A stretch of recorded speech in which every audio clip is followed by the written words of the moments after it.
weaponizing children in the war against Israel.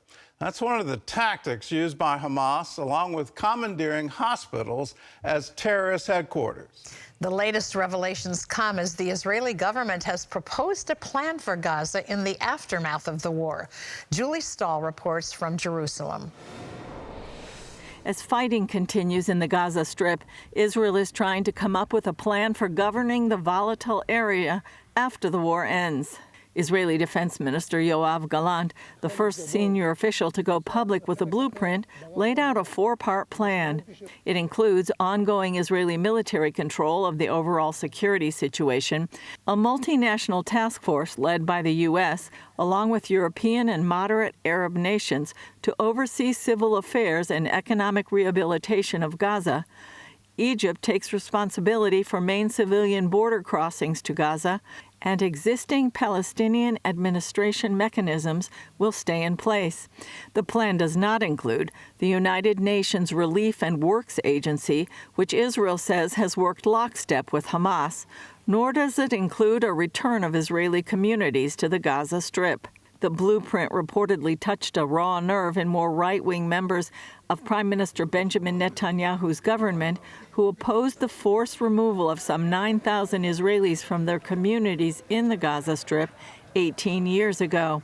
Many believe if those Israelis had not been pulled out, the October 7th attacks never would have happened.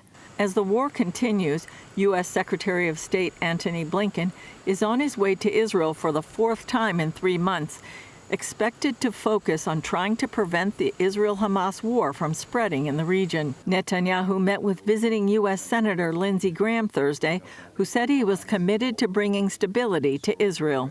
Graham visited Kfar Aza, one of the 22 communities worst hit by the Hamas massacre on October 7th. This attack was primarily motivated, I think, to stop the effort to reconcile between Saudi Arabia and Israel to build on the Abraham Accords.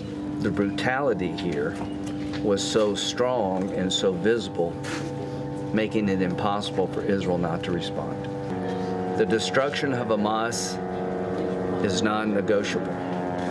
Whatever it takes, as long as it takes. And the Israeli military is pursuing that mission of destroying Hamas. Inside Gaza, the Israel Defense Forces raided a Hamas base that included a branched underground network connecting to an underground weapons factory. There were a number of trap doors to make it difficult to get into. Behind the doors were explosive materials, machines and other tools from which they created long-range rockets and other means of warfare used for carrying out terrorist operations for years on the territory of the State of Israel. A day earlier, IDF spokesman Rear Admiral Daniel Hagari noted that international intelligence agencies led by the U.S. are supporting Israel's findings on the terror infrastructure under Shifa Hospital. Based on these intelligence agencies, these actions by Hamas are an indication of Hamas's terror activity and how they cynically exploit hospitals for terror and also for holding hostages.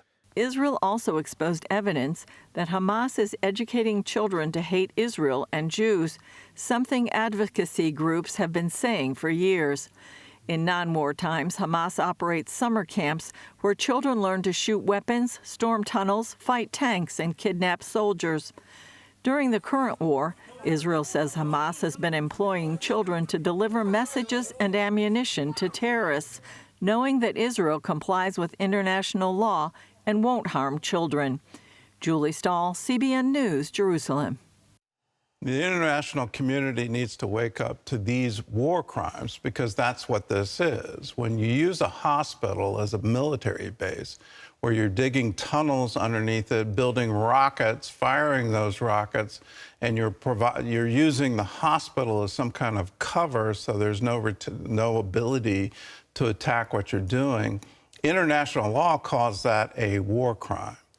Educating your children in how to kill people is a crime against humanity. There is no explanation for that. But that indoctrination has been going on, and I'll underline to Americans, with our tax dollars. Our tax dollars have gone to UNRWA, and UNRWA is responsible for those schools and responsible for that education. UNRWA needs to stop. It shouldn't exist anymore. It's just perpetuating warfare and terror against the state of Israel.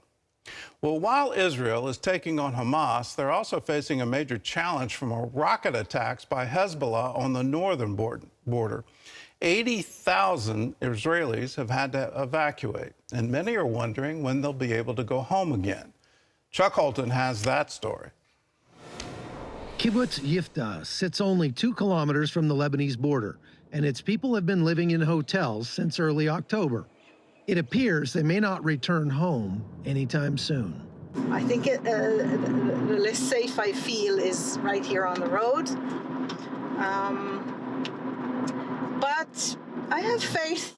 When I was alone with the kids, the room was fine, and I wanted my kids to be close to me because they were frightened and they had anxieties before they go to sleep, and they asking about Dad. But now when he came back and we are in this little room, and it's very crowded and it's very small, and we're trying to be thankful with the things we have. We have each other. The close proximity of Yiftah to the Lebanese border, however, adds to the sense of fear about going home. With the escalating conflict, these residents are pressuring the Israeli government to do whatever it must to allow them to reclaim their lives. We are much closer to the border than most of the kibbutzim in the Gaza Strip. It's scary, I must say. And we need to be sure that we're safe in order to come and live here again in our homes. So this is our request from our government, from our army. Please make us safe.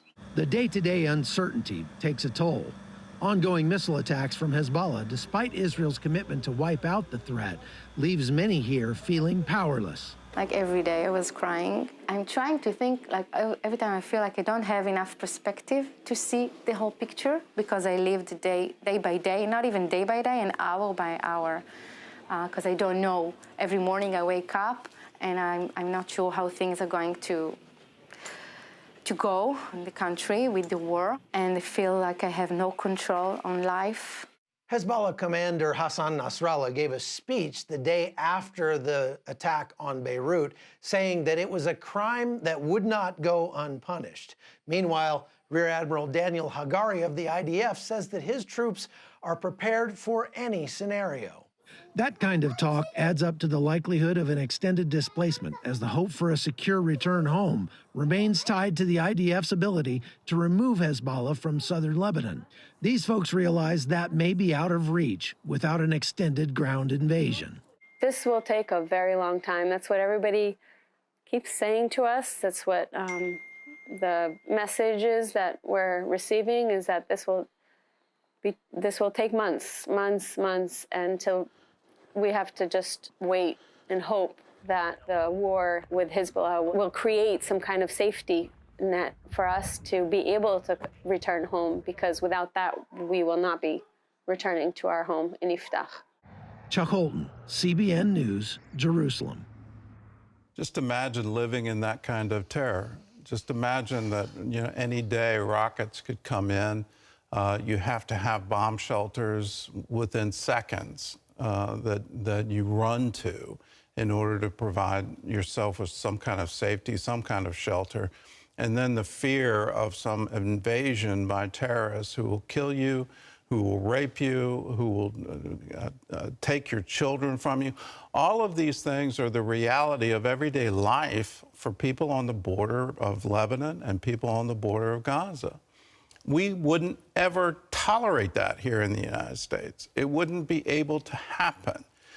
We would absolutely demand our government take out the terrorists and provide safety and security for the citizens of the United States. That's the same cry in Israel. You have to have security. Without it, you don't really have a nation. Israel has an absolute right under international law to defend itself and to protect its own citizens, and when citizens are taken hostage, to have those citizens returned. That needs to be guaranteed. So all of the cries for ceasefire should not be against Israel. It should be against Hamas and Hezbollah, to say to Hamas, You must unconditionally surrender. You must return all the hostages. You must stop firing rockets into Israel.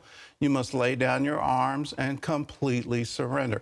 Without that, you can't have peace and you can't have a ceasefire. Well, most of the residents in Sderot have evacuated the city after the October 7th massacre, but others stayed behind. And here's how you're helping these Israelis survive. CBN Israel is in Sderot, which is a city in southern Israel that for the past 20 years has come under a constant rocket bombardment. We spoke with Pastor Michael Biener of City of Life Ministries. After October 7th, most of the city's residents evacuated. Michael and his congregation are working hard to help those who remained. In the year 2001, when the terrorists from Gaza start to send rockets daily, they proclaimed that we want to do the city of Sderot, city of death. And somebody write on the first ejection in the city of Sderot, city of death. And we said, okay, the name of our congregation will be City of Life, because we want to proclaim blessing instead cursing, life instead death, helping with food, personal helping, psychological support that is so important in such a city as Sderot, so traumatized families, children, parents. Now a team of volunteers coming around Sderot to bring to the people who stick in the city. Today we're delivering to 120 families. You literally don't leave your bomb shelter. Going to the grocery shop is risking your life. So one of the projects that we decided to do was say, okay, let's provide food, but not just cans or stuff like that. You can actually cook a hot, normal meal with chicken and potatoes and vegetables and all fresh. All the stuff that people are used to eating every day, and it's just normal and taken for granted. The people who still stay in Sderot, they lose their help what they have in the ordinary life. How they feel they're not alone.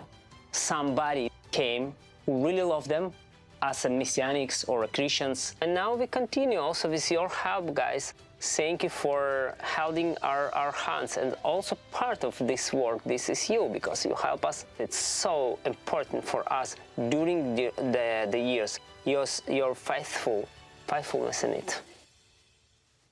We want to be faithful in providing help and providing blessing to people in Israel. If you want to be a part of it, it's real simple. Pick up the phone and call us. 1-800-700-7000. Say, I want to bless Israel. I want to be a part of CBN Israel. It's real simple. Call and say, here's my gift. You can go to cbn.com. You can designate your gift to CBN Israel. You can write to us, CBN Center, Virginia Beach, Virginia. Just put CBN Israel in the memo line of a check, or you can text CBN Israel to 71777. This war is going to go on for months. We've heard it repeatedly from the government of Israel. We're now hearing it from the people in northern Israel. And there's some prospect that people can return to their homes in southern Israel. We want to be there for them to let them know we love them, God loves them, we care for them, and we want to be a blessing to them. If that's you, call us, 1-800-700-7000.